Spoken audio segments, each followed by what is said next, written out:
নমস্কার বন্ধুরা, আজকের রেসিপি ফুলকো ফুলকো কড়াইশুঁটির কচুরি। যেহেতু শীতকাল, কড়াইশুঁটি তো অ্যাভেলেবেল পাওয়া যায়, তো অল্প উপকরণ দিয়েই খুব সহজে দারুণ টেস্টি কড়াইশুঁটির কচুরি বা মটরশুঁটির কচুরি তৈরি করে ফেলতে পারেন। তো এখানে আমি মটরশুঁটিগুলো ভালো করে ছাড়িয়ে নিয়েছি। বেশ এক বাটি মতো হবে, মানে কাপ অনুযায়ী বুঝতে হলে 2 কাপ মতো এখানে মটরশুঁটি ছাড়িয়ে নিয়েছি। এখন একটি ব্লেন্ডারের জারে কড়াইশুঁটিগুলো ঢেলে দিলাম, তারপরে দিয়ে দেবো 2 ইঞ্চি মতো আদা, সেটা একটুখানি ছুরি দিয়ে কেটে দিলাম। সাথেই দিয়েছি 7-8টা কাঁচা লঙ্কা, অল্প একটুখানি জল, আর খুব সুন্দরভাবে স্মুথ পেস্ট তৈরি করে নিতে হবে। কচুরি যেহেতু তৈরি করব, তার জন্য ময়দা তো মাখতেই হবে। চাইলে আপনারা আটাও মাখতে পারেন। তো আমি এখানে 4 কাপ ময়দা নিয়েছি, সাথে 1 চামচ চিনি, 1 চামচ লবণ, সেটা একটুখানি মিশিয়ে নিয়ে 2 চামচ রিফাইন্ড তেল দিয়ে দিলাম, আর দিয়েছি 1/2 চামচ কালো জিরে। এটা দিলে টেস্টটা খুব ভালো আসে।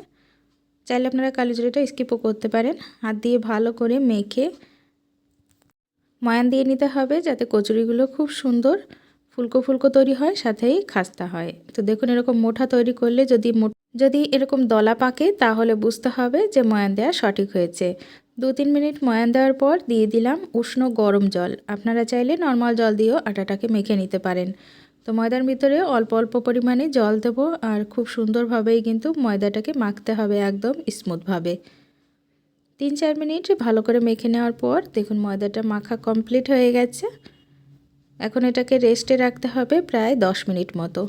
হাতে সময় না থাকলে 5 মিনিটও রেখে দিতে পারেন। এবার অল্প একটু রিফাইন্ড তেল হাতে লাগিয়ে উপর দিয়ে লাগিয়ে দিলাম। এখন একটি ঢাকনা দিয়ে ভালো করে এটাকে ঢেকে রেখে দেব 10 মিনিটের জন্য।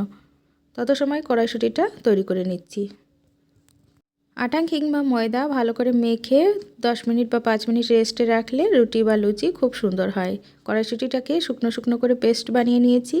এখন একটি প্যানের ভিতর দিয়ে দিলাম 2 চামচ মতো সরষের তেল, 1/2 চামচ কালো জিরে ফোড়ন দিলাম, তার সাথে দিয়েছি 3-4 চামচ পেঁয়াজ কুচি একদম মিহি করে, আর সাথেই দিয়ে দিলাম কুচিয়ে রাখা রসুন। রসুনটাও আমি প্রায় 10-12 কোয়া নিয়েছিলাম, সেটা একদম মিহি করে কুচিয়ে নিয়েছি। এখন এটাকে একটু নাড়িয়ে চাড়িয়ে খুব সুন্দর ফ্লেভার আসা পর্যন্ত একটু ওয়েট করতে হবে। সেন্ট যখন বুঝতে পারবেন খুব সুন্দর বেরিয়েছে, তখন এর ভিতরে কড়াইশুঁটিটা দিয়ে দিতে হবে। ভালো করে মিশিয়ে নেব। এখন দিয়ে দিচ্ছি এর ভিতরে অল্প পরিমাণ হলুদ গুঁড়ো।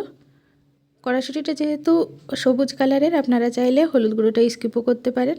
অল্প একটুখানি স্বাদ মতো লবণ দিয়ে দিলাম, আর এটাকে ভালো করে মিশিয়ে নিলাম। এবার শুকনো না হওয়া পর্যন্ত এটাকে গ্যাসের ফ্লেম মিডিয়ামে রেখে নাড়াতে থাকতে হবে, নিচের দিকটা যেন কোনোভাবেই পুড়ে না যায়। সাইডেও দেখুন লেগে যাচ্ছে, তাই সাইডগুলোকেও ভালো করে নেড়ে চেড়ে তুলে নেব।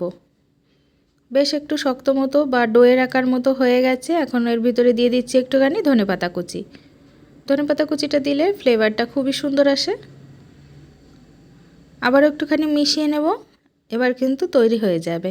গ্যাসের ফ্লেমটা বন্ধ করে দিতে হবে, আর এরকম হাতে একটুখানি নিয়ে দেখবেন যদি বেশ দলা মতো তৈরি হচ্ছে, তাহলে বুঝতে হবে কড়াইশুঁটিটা ডো বানানোর জন্য একদম তৈরি হয়ে গেছে। দেখুন কত সুন্দর দলা পেকে গেল। এখন এটাকে ভালো করে ঠান্ডা করে নিতে হবে। অবশ্যই প্যান থেকে নামিয়ে নেবেন, তাহলে তাড়াতাড়ি ঠান্ডা হয়ে যাবে। ঠান্ডা না হলে পুর ভরার সময় কিন্তু লুচিটা ফেটে যাবে। আটাটাও সেট হয়ে গেছে তত সময়। আবারও একটু হাত দিয়ে মেখে নিলাম। এবার ছোট ছোট এরকম লেচি কেটে নেব। লেচিগুলো বেশি বড়ও করব না, আবার বেশি ছোটও রাখা যাবে না, মিডিয়াম আকারের সবগুলো লেচি কেটে নিতে হবে। ময়দাটা মাখতে হবে এমনভাবে আমরা যে নর্মাল লুচি বা রুটি তৈরি করার জন্য করি, ঠিক সেভাবেই মাখলেই ময়দাটা সেট হবে। এবার হাতের ভিতরে নিয়ে বাটি শেপ করে নেব। এবার 1 চামচ কড়াইশুঁটির পুর ভিতরে দিয়ে ভালো করে মুখটাকে বন্ধ করে দিলাম, আর দুপাশেই খুব সুন্দরভাবে চেপে সেট করে নিতে হবে, কোনোভাবেই যেন ফাঁকা না থাকে। আলতো হাতে বেলনি দিয়ে এটাকে বেলে নিলেই কিন্তু তৈরি। চাইলে আপনারা একটু তেল দিয়েও বেলে নিতে পারেন। যেহেতু পুরি তেলে ভাজতে হবে, তাই গুঁড়োটা ছেটাবেন না। গুঁড়োটা ছেটালে তেলের ভিতরে গুঁড়োটা গিয়ে তেলটা কিন্তু নষ্ট হয়ে যাবে। তাই একটুখানি তেল দিয়ে আলতো হাতে বেলে নেবেন। দেখুন বেশ পাতলাও না আবার মোটাও না, একটু কিন্তু ফেটে যায়নি, খুব সুন্দরভাবেই পুরটা ভিতরে গিয়ে বেলে নিয়েছি। এখন গ্যাসের ফ্লেমটা মিডিয়ামে রেখে পুরিগুলোকে ছেঁকে নিতে হবে। দেখুন কত সুন্দর গোল্ডেন কালার হয়ে গেছে, আর একদম ফুলকো ফুলকো কিন্তু তৈরি হয়েছে।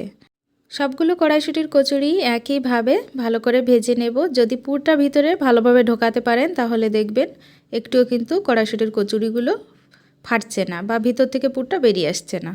অনেকগুলি আমি ভেজে নিয়েছি। দেখুন দেখতে কতটা সুন্দর লাগছে, খেতে কিন্তু দারুণ টেস্টি। উপর দিয়ে একটুখানি ধনেপাতা কুচি দিয়ে দিলাম। দারুণ স্বাদের ফুলকো ফুলকো কড়াইশুঁটির কচুরি একদম রেডি হয়ে গেছে। একটি ছিঁড়েও দেখাচ্ছি, দেখুন ভিতর থেকে কত সুন্দর পুরটা দেখা যাচ্ছে। সব জায়গায় কিন্তু পুরটা সঠিকভাবে লেগে আছে। তো এভাবে পারফেক্টভাবে আপনারাও তৈরি করে নিতে পারেন আর যে কোনো সবজি বা মাংসের সঙ্গে এনজয় করুন।